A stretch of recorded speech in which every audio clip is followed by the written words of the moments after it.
गुरुदेव भगवान की जय।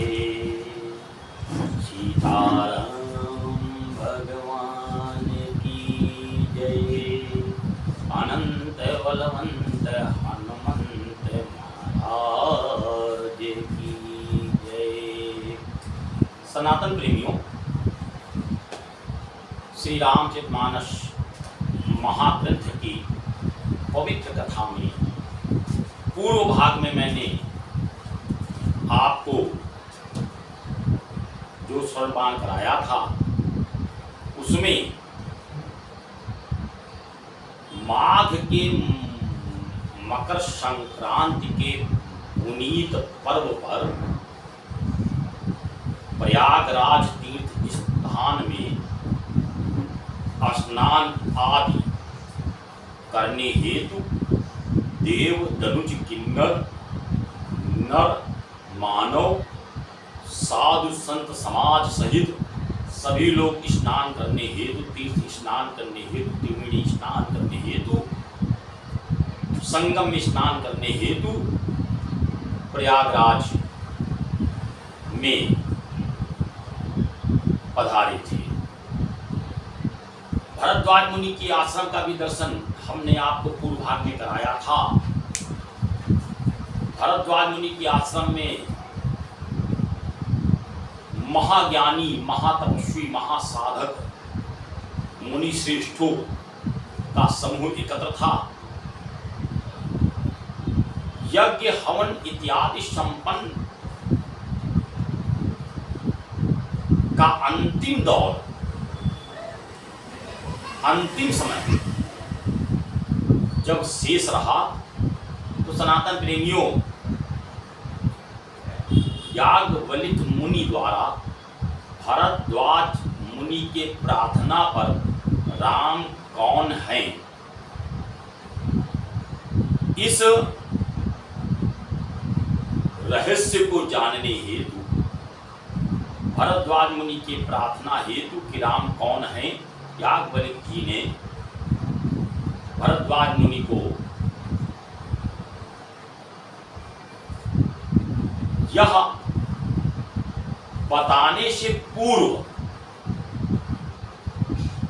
यह विचार किया कि अगर मुनि ये कथा के प्रेमी हैं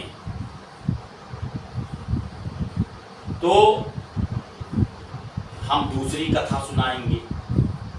भाई कैसे तय होगा कि ये भरद्वाज मुनि कथा के प्रेमी हैं। याज्ञवल्क्य जी ने विचार किया कि हम इनको दूसरी कथा सुनाएंगे, क्योंकि बाबा शिव ने कहा है राम कथा के तेजतकारी जिसका सत्संगत यदि प्यारी, जिसको सत्संगत प्यारी है उसी को राम कथा सुनने का अधिकार है, किसी को राम कथा नहीं सुनानी चाहिए। अब तय कैसे हुई? याज्ञवल्क्य जी ने भरद्वाज मुनि से कहा कि हम आपको दूसरी कथा सुनाएंगे, इस कथा के बाद हम राम कथा आपको प्रमाण कराएंगे। भरद्वाज मुनि हाथ जोड़ करके याज्ञवल्क्य मुनि जी से प्रार्थना करने लगे कि हे मुनि श्रेष्ठ,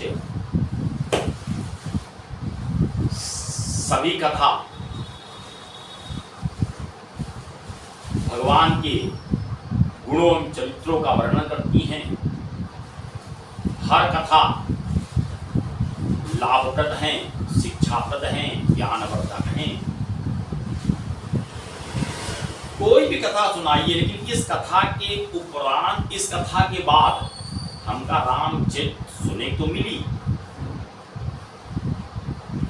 याज्ञवल्क्य जी ने कथा प्रारंभ किया कि एक बार त्रेता युग माही, शंभु गए कुंभजारी सिपाही, संग सती जग जननी भवानी, पूजे ऋषि अखिलेश्वर जानी, राम कथा मुनि वज्र बखानी, सुनी महेश परम सुख मानी, ऋषि पूछी हरि भगति सुहाई, कही शंभु अधिकारी पाई, कही शंभु अधिकारी पाई।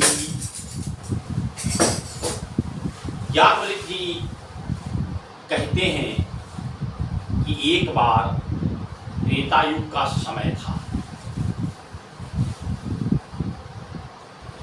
उस समय या भगवान शंकर बाबा शिव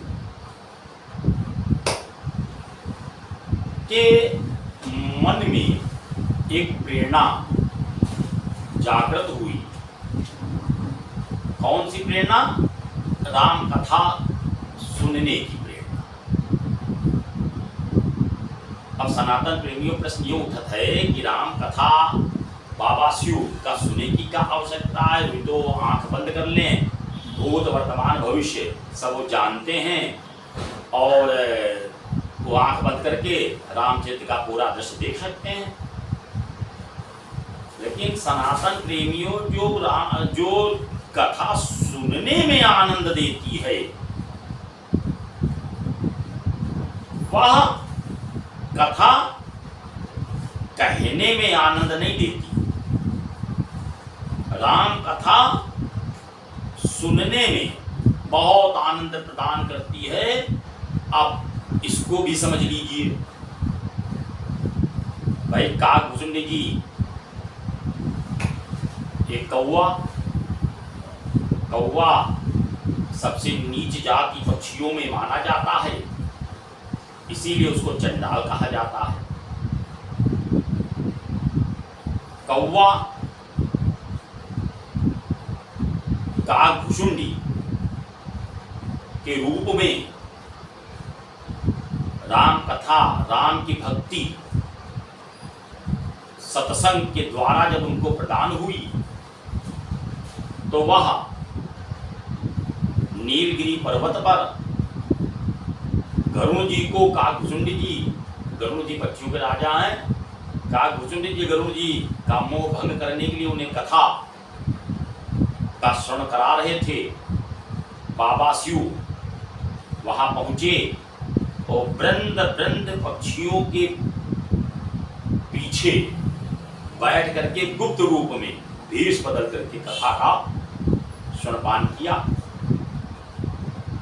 तो बाबा शिव ने सोचा, विचार किया कि कथा किससे सुननी चाहिए। अब बहुत ध्यानपूर्वक समझिएगा। बाबा शिव ने विचार किया कि कथा किससे सुननी चाहिए।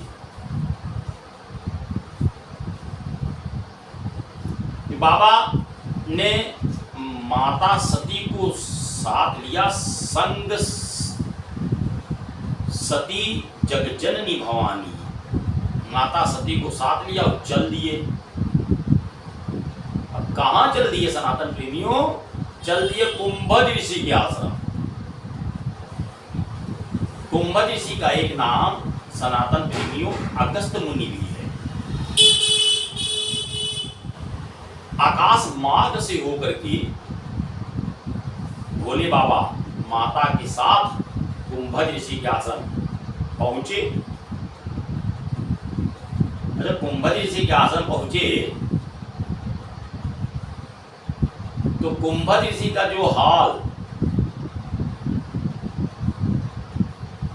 बाबा शिव का देख के भवा, वो हाल तो ऐसा है कि आप कल्पना करो कि आपके घर में अचानक प्रधानमंत्री आ जाए, वो आपका सपने बिना उम्मीद होए कि प्रधानमंत्री हमारे द्वार पर ही है।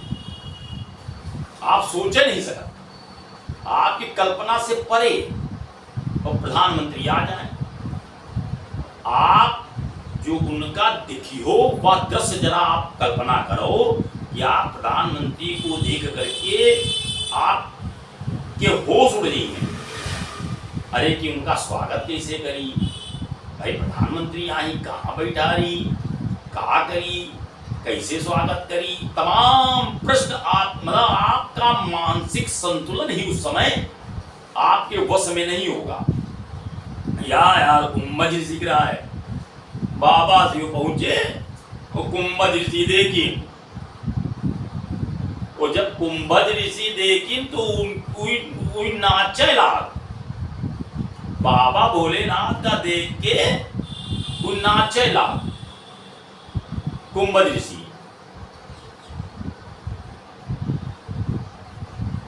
कुंभज ऋषि ने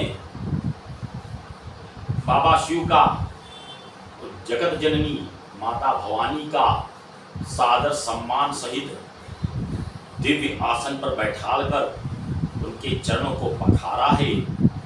तो चरणों को पखारा है और प्रार्थना की है कि हे महादेव, आप के आने का कारण क्या है। बाबा शिव उनके प्रश्नों के उत्तर में बोलते हैं कि हे मुनिश्रेष्ठ, हे ईश्वर, हम आपके पास राम के चरित्र की कथा सुनने के लिए उपस्थित हुए।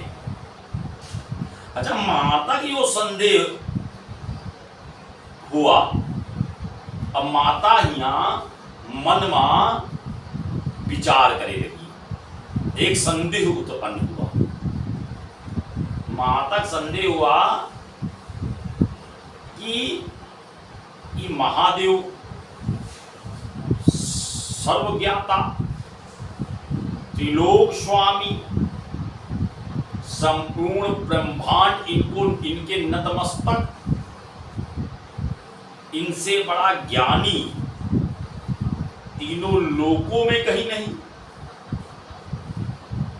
और यह कथा सुनने के लिए जिसके पास आए हैं, हम तो इनका महाज्ञानी समझे कि भगवान हमारे महादेव से भी ज्ञानी हुई हैं, लेकिन ये तो जो बाबा शिव जिनसे कथा सुने आए वो तो उन्हीं के चरण धो रहे हैं। इसका मतलब ये ज्ञानी नहीं, यह ईश्वर ज्ञानी नहीं। जो श्रोता के चरण पखारे, श्रोता की जय जयकार करे, वह कथा का कही। अरे माता अपने मन में शंकाओं का एक जो है वृहद शंकाओं का एक जाल बुनने लगी। तो इधर बाबा शिव के निवेदन पर गुरु के रूप में अगस्त मुनि बाबा का राम की कथा बताएला। राम कथा मुनि वज्र बखानी और पूंजे ऋषि अखिलेश्वर जानी। राम कथा बाबा मुनि बाबा को शिव को बताने लगे। और जब राम की कथा मुनिवर सुना चुके, कह चुके, तो महादेव जी कहीं मुनि से, सनातन प्रेमियों, महादेव ने मुनिवर से कहा कि हे मुनि श्रेष्ठ, आपने गुरु के रूप में हमें कथा सुनाई है, तो आप हमसे दक्षिणा क्या लेंगे? दक्षिणा में क्या चाहिए? जो दक्षिणा में चाहिए वह मैं आपको दे दूं। ऋषि ने हाथ जोड़ करके कहा कि दक्षिणा के रूप में हमें हरि की भक्ति प्रदान कीजिए। ऋषि पूछी हरि भगति सोहाई, कहीं शंभु अधिकारी पाई। ऋषि की भक्ति प्रदान कीजिए, मैं हरि की भक्ति प्रदान कीजिए। बाबा शिव ने मुनि अगस्त को हरि भक्ति प्रदान की है और हरि भक्ति प्रदान की है।